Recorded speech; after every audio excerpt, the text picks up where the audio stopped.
Released October 21st, 2021 by developer and publisher Cybernetic Walrus on Steam Early Access, Rise of Humanity is a tactical turn-based card battler. It could also be considered a strategy RPG. There are many elements at play here, and when combined, delivers one potentially amazing experience. It being an early access release means, as good as it is now, it's still a work in progress, so imagine this baby a year from now. Thanks to the developer for the review key. Now, this being an early access game means my review is also a work in progress. So, as Rise of Humanity constructs, so shall my opinions. Let's talk story. Rise of Humanity has this Skynet vibe to it. So far, there isn't much of a story, but what's here screams Judgment Day. A rogue AI has managed to spread like a plague, wiping out most of humanity, and like a movie trailer, I'm going to have to go with the cliche and say, it's up to a ragtag group of survivors to band together and do what must be done. You're Hunter, and like the rest of the folks who join your party, you have suffered great loss at the hands of the mechanical menace. So sharing a common interest makes the enemy of your enemy your friend. There isn't much else I can report regarding the story, and I do suspect, like the rest of the game, it will expand with time.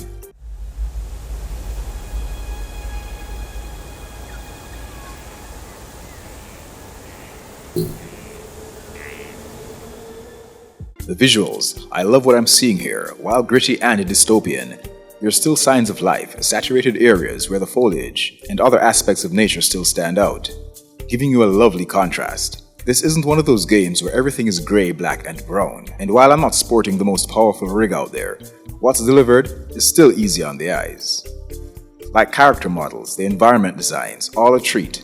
There are times when things get a bit cluttered, for lack of a better word, based on the somewhat limited viewing angles, but I'm able to work through that, as I do have the choice to control the cameras, with also one zooming option.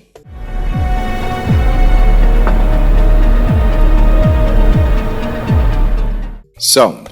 There's no voice acting so far, it's all text, and I'm not certain if there are any plans to add voice actors, but if there is, I'm all on board with that, as I'll always maintain my stance on voice acting. I prefer even subpar over none at all.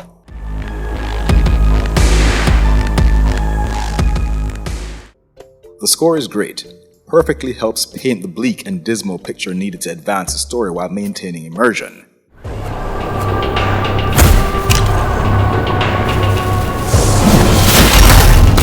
Sound effects so far sound promising, and I'm pretty optimistic the entire sound design is a part of that work in progress. But so far, so good.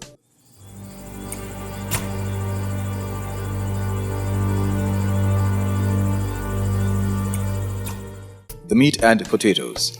The gameplay.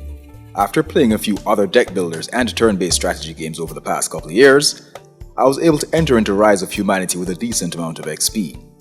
I wasn't totally green and was able to acclimate quickly. I'm not saying I'm a deck building turn-based RPG guru by any stretch, but I got comfortable pretty easily. Your deck and the whole turn-based scheme allows you to, when it's your turn, attack, dodge, heal, move, and so on. The usual suspects.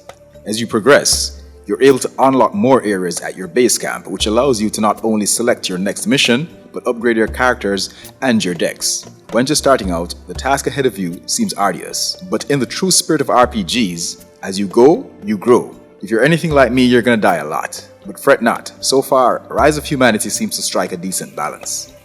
And that's where the whole strategy element comes in. You may find yourself in a situation where you're fighting alone, with what may seem like insurmountable odds. But if you play a game of hit and run, and kinda wait it out, till your team members arrive, you'll survive. My point is, in Rise of Humanity, there's more than one way to skin a mechanical cat or dog. And that's a part of the balance I'm talking about. Your party also grows as you fight your way through these ravaged lands, and each member has their individual strengths and weaknesses. Again, strategy, my friend, a strategy. It's all doable.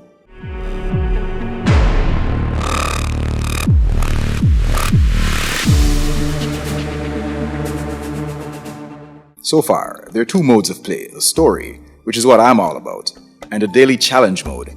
While playing, I was unable to access the online challenge mode though, but again, work in progress, no love lost. Cybernetic Walrus assures us that there are many improvements inbound. New features, new characters, new goals, new cards, more levels, and I'm personally rooting for an expanded story. So like I said, so far so good. I'll be chipping away at Rise of Humanity in the meantime. and just maybe posting some follow-up content for you guys.